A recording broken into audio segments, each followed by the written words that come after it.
Hey y'all, today we're making some Mardi Gras crack.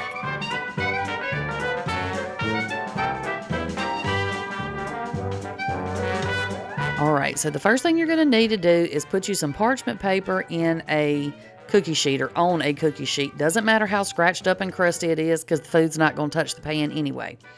But spray it with a little cooking spray and then lay your parchment paper down in there. Go ahead and get your oven preheating to 400. Now, we need to get this part done first because once we start the caramel part of it, it's going to go real fast. So what I'm using, you can use graham crackers, you can use saltine crackers. I'm using these like the off-brand club crackers because on this cookie sheet, it fits an exact amount perfectly. Now, I didn't count them. I don't know exactly how much it is, but you're only going to need one sleeve, and then you'll have a couple left over. But it just takes up the whole surface area of this pan. So I did this video. I know I did some Christmas crack also, but I wanted to do this one because I wanted to give y'all one more festive Mardi Gras video before I moved on to Valentine's Day. And I just thought the crack is so good that we're going to make some more. So lay all your crackers out in a flat layer, and then we're going to just leave that there until we're ready for it, okay? So over to your stove, you're going to need to start this caramel sauce. Go ahead and put in 2 sticks of butter, and then you're going to add in 1 cup of packed brown sugar. That's a 1/2 cup measuring cup. That's why I'm putting 2 in. And then you're going to add in just some cinnamon. Now, I think maybe a teaspoon is what the recipe had called for. I didn't measure it. I just put some in there. If you like a whole lot of cinnamon, add more. So anyway, you're going to let this melt down, let your butter melt down, and we're going to need to bring this to a boil. Now, sometimes I melt my butter first and then add my sugar and stuff, but today I just dumped it all in there. It doesn't matter. You're just going to have to watch it, either way. So once it starts bubbling good like this, you're going to go ahead and set you a timer for 3 minutes, okay? We don't want to go any longer than 3 minutes because you're going to end up burning this stuff. So I just stir mine pretty constantly for the whole 3 minutes that it's cooking. And you see how thin it is here, and now we're almost to the end, and look how thick that has gotten. So we know that we're getting real close, and we need to pretty much get it off this fire. So once your 3 minutes is up, work pretty quickly. Go ahead and take that over to your crackers and then pour that all over your crackers.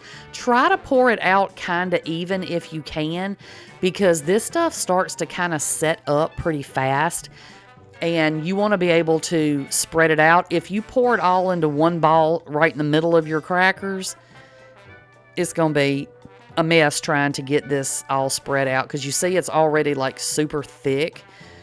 But you're going to want to make sure that you get a good coating on all of your crackers because you want a little bite of this, chewy caramel stuff in every bite that you take, right? So once we get that all spread out, we're going to pop that in the oven 400 for about 7 minutes, okay? Once your time is up, pull it out, and you can see it's still bubbling a little bit and stuff. It's not hard at this point yet, but it does tend to try to set up pretty fast, so you need to work quick. Go ahead and dump on 1 bag of white chocolate chips, and then you're going to want to, you can just let it sit here for a minute if you want to, but I'm impatient, so I pop mine. My oven is off, but I pop it back into the oven for about 20 or 30 seconds just to kind of warm the white chocolate chips up. You don't want to put it back into an oven that's on because you don't want to, like harden or burn the caramel part of it. But I just pop it in there a few seconds, bring it back out, just so it'll be a little bit easier for me to spread. And I don't have to wait because, again, impatient. So then I just took this little silicone spatula and I just used the tip of it. And I just real carefully spread, because some of the parts of your caramel may still be a little bit soft if you're working pretty fast. So just be gentle when you're spreading out your white chocolate chips, and that way it doesn't mess up, the caramel layer underneath. But by the time you start to spread just a little bit, it's all going to be set up, so it's going to be fine. But just get it out into about as even as of a layer as you can. And then you're going to add your sprinkles. Now, it's Mardi Gras, so we're going to do not red, y'all, not Christmas. We're going to do purple, green, and gold. So if I was doing like a cake or something, I would have done maybe a better design on this if it was just going to be sitting there. But since we're going to break this apart anyway, it doesn't really matter. So I just kind of did stripes of all the colors all the way across. I really wanted to get like some pretty like little cute Mardi Gras sprinkles, but honey, you can't find them anywhere. Couldn't find them any at the store.